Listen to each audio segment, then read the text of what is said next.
अजीब मुसीबत है। सास की सेवा करो तो सास को बुरा लग जाता है और ना करो तो पतिदेव बुरा मान जाते हैं। मुझे तो समझ ही नहीं आता कि आखिर करूं तो क्या करूं। माँ ने शुरू से यही सिखाया था, पर यहाँ तो सब उल्टा ही है।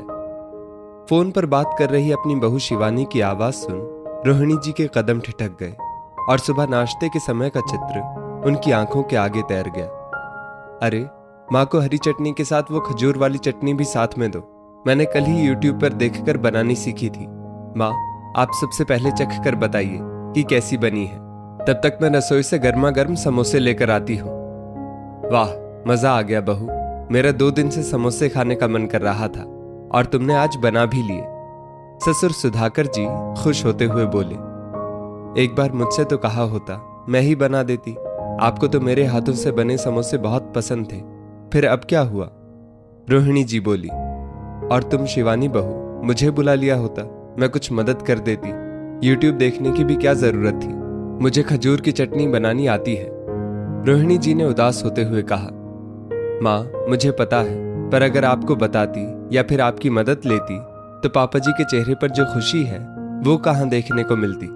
चलिए अब देर मत कीजिए, समोसे ठंडे हो रहे हैं, बातें तो बाद में भी होती रहेंगी। हाँ माँ, शिवानी बिल्कुल सही कह रही है। आजकल मैं देख रहा हूं कि शिवानी कुछ भी करती है आपको अच्छा नहीं लगता। आकाश ने बीच में टोकते हुए कहा।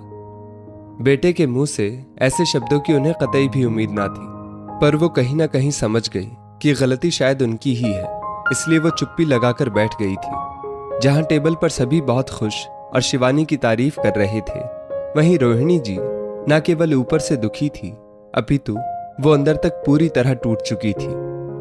रोहिणी जी, जिन्होंने अपने जीवन की सारी जिम्मेदारियों को न केवल बखूबी निभाया, अपितु अपने बेटे आकाश को भी एक अच्छा और सफल इंसान बनाया, उसी का फल था कि वो अपने जीवन में बहुत खुश और सुखी थी।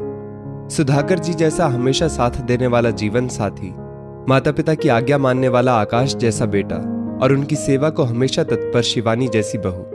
पर फिर भी रोहिणी जी कुछ समय से खुश नहीं थी।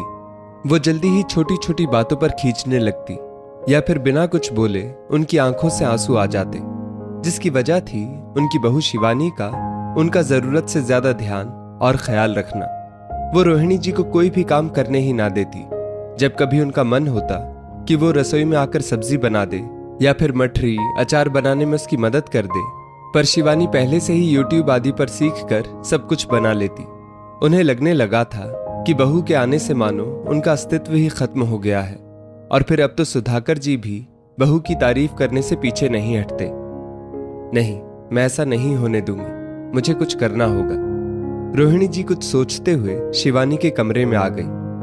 मुझे तुमसे कुछ बात करनी थी बहू, कहीं माँ जी ने कुछ सुन ना लिया हो, यही सोच वो एकदम से हड़बड़ा गई। तुम मेरा, हमारे परिवार का बखूबी ख्याल रखती हो, इस बात की मुझे बेहद खुशी है, पर कहीं ना कहीं तुम मेरे अधिकार मुझसे छीन रही हो।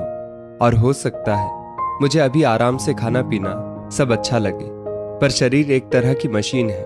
अगर इसे इसी तरह आराम की आदत पड़ गई तो कल को जब तुम्हारे बच्चा हो जाएगा और तुम उसमें व्यस्त हो जाओगी, तब तुम्हें मेरा इस तरह बैठकर खाना शायद अच्छा ना लगे। इसलिए बहू, तुम चाहो तो थोड़ी बहुत मदद मुझसे रसोई और घर के अन्य कामों में ले सकती हो। अभी मैं सिर्फ सास बनी हूं, बूढ़ी नहीं हुई। माँ, तो ये वजह है आपके चिड़चिड़ाने की। अच्छा हुआ माँ, आपने मुझे बता दिया।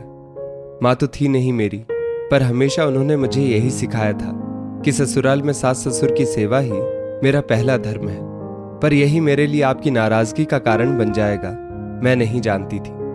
माँ, ये आपका घर है, जैसा आप चाहेंगी वैसा ही होगा। शिवानी ने नम आंखों से रोहिणी जी को गले लगा लिया। दोस्तों, इस स्टोरी को लेकर आपकी क्या राय है, नीचे कमेंट करके जरूर बताइएगा। और ऐसी ही और भी बेहतरीन वीडियोस के लिए हमारा पेज जरूर फॉलो करें। धन्यवाद।